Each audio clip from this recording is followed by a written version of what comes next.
Europe में क्रांतियों का युग 1830 से 1848, जो कि क्लास 10th की हिस्ट्री के फर्स्ट चैप्टर का पार्ट 3 है।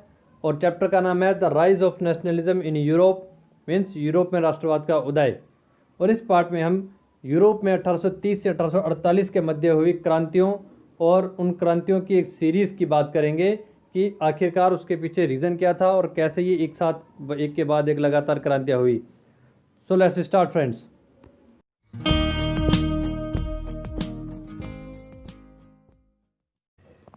हेलो फ्रेंड्स, मैं अरुण स्वागत करता हूं आपके ही अपने चैनल अरुण क्लासेस में। और आज हम करेंगे क्लास 10th की हिस्ट्री के first chapter the rise of nationalism in Europe का थर्ड पार्ट।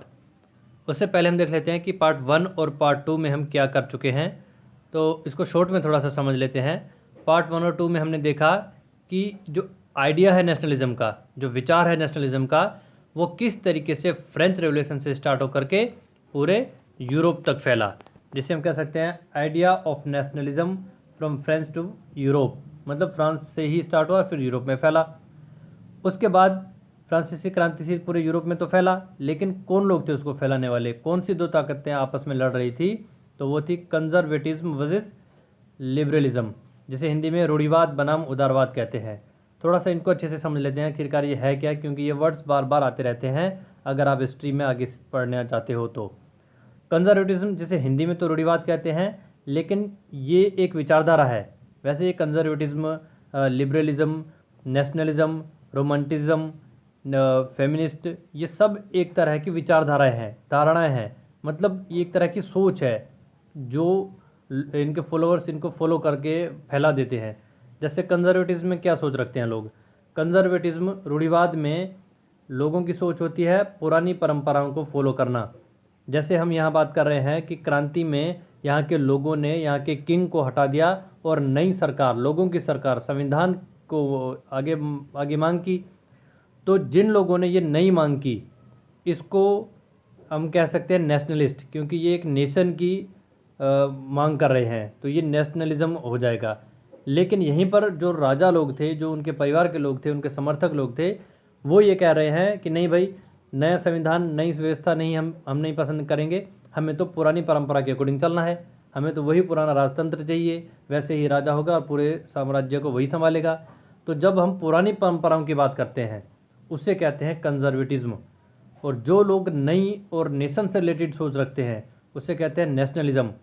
और जो लोग सबके लिए समानता की बात करते हैं, उसे कहते हैं लिबरलिज्म, मीन्स उदारवाद।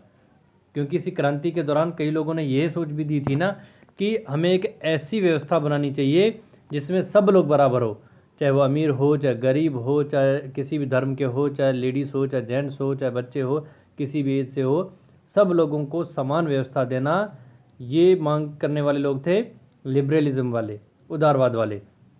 तो यहाँ पर आपको सोच का ध्यान रखना है कि जो पुरानी परंपराओं पर फोकस कर रहे हैं वो कंजर्वेटिज्म में आ गए, और जो सबके लिए समान व्यवस्था की मांग करते हैं वो लिबरलिज्म में आ गए, और जो राष्ट्र, नेशन के बारे में सोचते हैं वो नेशनलिज्म में आ गए। यहाँ पर क्या था कि जो मध्य वर्ग के पढ़े लिखे लोग थे, वो अपने शोषण के खिलाफ आवाज़ उठा रहे थे और मांग कर रहे थे कि सबके लिए समान व्यवस्था लागू की जाए। तो इसको समर्थन देने वाले सब लोग किस में आ गए, लिबरलिज्म में। और जो राजा लोग और उनके परिवार और जमींदार, कुलीन, अमीर वर्ग के लोग थे, वो सब ये नहीं चाहते थे। वो तो चाहते थे पुरानी परंपरा हो, वही राजा हो और कुलीन का साथ देता रहे, अमीरों का साथ देता रहे। तो ये पुरानी परंपरा पर फोकस कर रहे हैं, ये सब किस में आ गए, कंजर्वेटिज्म में। तो आई होप ये आपको अच्छे से समझ में आ गया होगा। फिर जैसे ही ये लिबरलिज्म की सोच आगे बढ़ी और मध्य वर्ग के एजुकेटेड लोग सामने आने लगे, तो कई सारे रेवोल्यूशनरीज, क्रांतिकारी लोग सामने आने लगे, जैसे कि हमने लास्ट पार्ट में देखा था जिउसेppe मैज़िनी, और इस तरह के कई और क्रांतिकारी जो आगे हम देखेंगे। तो अगर आपने वो दोनों पार्ट नहीं देखे हैं तो इस वीडियो के डिस्क्रिप्शन में आपको सभी पार्ट्स का, आगे और पीछे वाले सारे पार्ट्स का लिंक मिल जाएगा, आप वहाँ जा करके पूरी कहानी को समझ सकते हैं। आगे बढ़ते हैं आज के पार्ट में। तो फिर से चलते हैं फ्रेंड्स एक बार फिर से फ्रांस की यात्रा पर। जैसा कि पहले ही मैंने आपको बताया, कोई भी हिस्ट्री करोगे तो आपको उसी समय को जीना पड़ेगा, तो अच्छे से समझोगे। तो अभी तक जो हमने डिस्कस किया, आप उसी माहौल में अपने आप को ले जाओ कि अभी तक हमने देखा पहले फ्रांस से, फ्रेंच रेवोल्यूशन से एक नेशनलिज्म की भावना उत्पन्न हुई। फिर धीरे धीरे पूरे यूरोप में फैल गई और फिर पूरे यूरोप में कई क्रांतिकारी लोग भी उत्पन्न होने लगे और जो लोग नई तरह की व्यवस्था की सपोर्ट कर रहे थे उनको लिबरलिज्म माना गया और जो पुरानी परंपरा पर फोकस कर रहे थे उस सोच को कंजर्वेटिज्म माना गया। तो कंजर्वेटिज्म और लिबरलिज्म के बीच में लड़ाई चल रही है। अब हमें देखना है कि 1830 और 1848 में एक साथ बहुत सारी क्रांतियाँ हुई, इसीलिए इसको एज ऑफ रेवोल्यूशंस मीन्स क्रांतियों का युग कहा जाता है। तो ये क्रांतियाँ एकदम से क्यों हुई, इसका क्या कारण है? पहले 1830 को समझते हैं, फिर 1848 को समझेंगे। तो 1830 में क्या हुआ था कि सबसे पहले फिर से फ्रांस में क्रांति हुई। ध्यान रखना, पहले हमने देखा नेशनलिज्म, वो भी फ्रांस से स्टार्ट हुआ। अब हम देख रहे हैं 1830 की सारी क्रांतियाँ, ये भी फ्रांस से स्टार्ट होगी। फिर हम देखेंगे 1848 की क्रांतियाँ, वो भी फ्रांस से स्टार्ट होगी। मतलब हर बार इस चिंगारी को हवा फ्रांस ही देता है, फिर धीरे धीरे देखते ही देखते ये हवा पूरे यूरोप में फैल जाती है। इसीलिए इस संदर्भ में ड्यूक मेटरनिख ने ये कहा था कि जब भी फ्रांस छींकता है तो पूरे यूरोप को सर्दी जुकाम लग जाता है। मतलब उनके कहने का अर्थ ये था कि फ्रांस में कोई घटना हुई तो वो धीरे धीरे पूरे यूरोप में फैलनी ही फैलनी है। तो जब भी फ्रांस में कोई क्रांति हुई तो पूरे यूरोप में फैलती ही थी। 1830 में भी ऐसा ही हुआ। क्या हुआ कि 1830 में सबसे पहले फ्रांस में जो लुई फिलिप का शासन आ चुका था। लुई फिलिप मतलब पहले तो फ्रेंच रेवोल्यूशन में लुई 16 को हटाया गया था। फिर लुई 16 के बाद धीरे धीरे कई तरह के लोग वहाँ पर आते रहे, जैसे कि नेशनल असेंबली आती रही, फिर उसके बाद जैकोबिन्स आते रहे, फिर उसके बाद डायरेक्टरी शासन आया, फिर नेपोलियन आया, फिर उसको हरा करके फिर से राजतंत्र आया बर्बन वंश का।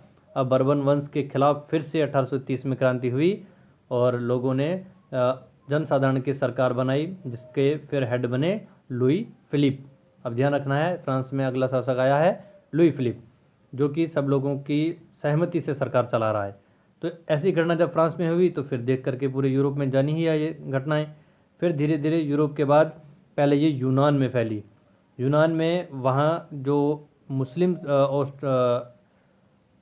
ऑस्ट्रियन एम्पायर का शासन था उसके खिलाफ उन लोगों ने आवाज़ उठाई कि इनके अंडर में उन्हें पूरी तरह से स्वतंत्रता नहीं दी जा रही है, तो उनके खिलाफ विरोध होने लगे। और फिर 1832 में यूनान को एक तरह से आज़ादी प्राप्त हुई। तो पहले फ्रांस, फिर यूनान, फिर धीरे धीरे पूरे यूरोप के जो स्थानीय सामंत थे, जो स्थानीय ज़मींदार थे, उनके खिलाफ वहाँ के लोगों ने भी धीरे धीरे आंदोलन करने स्टार्ट कर दिए, विद्रोह करने स्टार्ट कर दिए फ्रांस को देखते देखते। तो इस तरीके से पहले क्रांतियों का माहौल 1830 में बना।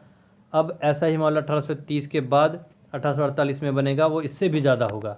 फिर उसको समझते हैं। नेक्स्ट पार्ट है हमारा 1848 की क्रांतियाँ।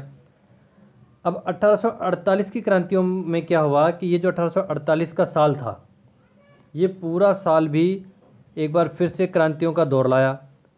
क्रांति फिर से सबसे पहले फ्रांस से ही उठी, क्योंकि यहाँ गरीबी, बेरोज़गारी और बाकी जो भ्रष्टाचार जैसी व्यवस्थाएं थी, उन सब के खिलाफ लोगों ने लुई फिलिप जो अब यहाँ का शासक था उसके खिलाफ आंदोलन छेड़ दिया और फिर से इस लुई फिलिप को फ्रांस से भगा दिया। मतलब अब फ्रांस के लोगों को आदत सी लग गई है कि जब भी हमारा हेड जो भी हो, चाहे वो किंग हो, लुई 16 हो या लुई फिलिप हो, कोई भी हो, अगर वो गलत करेगा तो उसको यहाँ से भगा देना है। मतलब यहाँ के लोग एक्टिव हो चुके हैं क्रांति कर करके। तो यहाँ से लुई फिलिप को जैसे ही भगाया गया तो फिर से फ्रांस में क्रांति हो गई। तो वही यूरोप में खांसी जुकाम वाली बात आ गई जो ड्यूक मेटरनिख ने कही थी, फ्रांस में हुआ तो अब पूरे यूरोप में भी होना है। फिर फ्रांस को देख करके Germany, Italy, Poland, Austro Hungarian साम्राज्य के अंदर में जो भी स्थानीय क्षेत्र थे, सब क्षेत्र अपने अपने क्षेत्रों में संविधान की मांग करने लगे। और क्योंकि यहाँ जो कुलीन वर्ग था, जो अमीर वर्ग था, उसके हाथ में पूरी सत्ता थी और इसका विरोध वहाँ के मध्यवर्गीय उदारवादी राष्ट्रवादी का मतलब जो सबके लिए समान व्यवस्था चाहते हैं, एक नया ऐसा राष्ट्र चाहते हैं जो सबके लिए बराबर हो, वो सब इनका विरोध करने लगे। तो फिर से 1848 में फ्रांस के बाद धीरे धीरे पूरे यूरोप में क्रांतियाँ स्टार्ट होने लगी। अब जब ये क्रांतियाँ स्टार्ट हुई तो इस बार भी एक बार जो वो राजा लोग थे जिन्हें हम कंजर्वेटिज्म में मानते हैं, वो इन आंदोलन को दबाने में कामयाब रहे, लेकिन पूरी तरह से नहीं, क्योंकि इस बार उन्हें कुछ रियासतें कुछ छूट देनी पड़ी। उन्होंने इन क्रांतिकारियों की बात मान ली कि हाँ, हम आपके अकॉर्डिंग संविधान बनाएंगे, आपके अकॉर्डिंग गवर्नमेंट चलेगी, लेकिन राजा का पद भी बना रहे। तो ध्यान रखना है 1848 की जो क्रांतियाँ थी वो पूरी तरह से सफल नहीं हुई, मतलब उन्होंने राजा को अपनी बात मनवाने पर मजबूर तो कर लिया, लेकिन राजा के पद को ख़त्म नहीं कर पाए। राजा भी बना रहेगा, संविधान और लोगों की गवर्नमेंट भी बनी रहेगी। फिर ये राजतंत्र के साथ आगे व्यवस्था चलने लगी। तो ये थी 1848 की क्रांतियाँ। अब इसके साथ में इस टॉपिक में हमें देखना है कि रोमांटिसिज्म, जिसे हिंदी में रोमानीवाद कहते हैं, ये क्या था।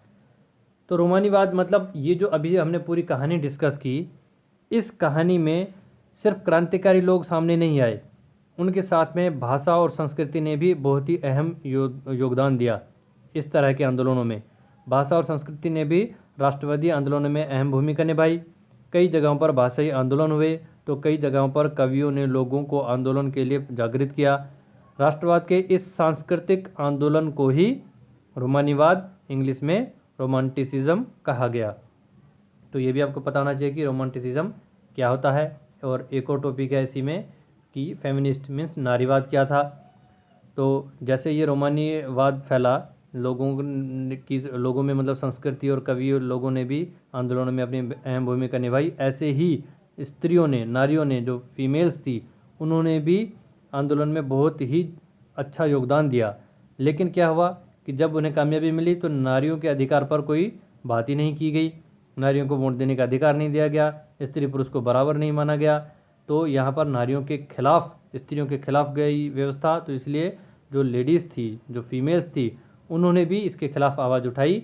इसे नारीवाद या नारीवादी आंदोलन कहा गया। तो ये सब आंदोलन और ये सारी क्रांतियाँ हुई 1830 से 1848 के मध्य, जो हमें इस पार्ट 3 में पढ़नी थी। और अब इसके नेक्स्ट कहानी हम इसके नेक्स्ट पार्ट में करेंगे। तो आज का हमारा ये वीडियो यहीं समाप्त होता है। आपको वीडियो अच्छा लगा हो तो इसको शेयर और लाइक करें। Thanks to watch.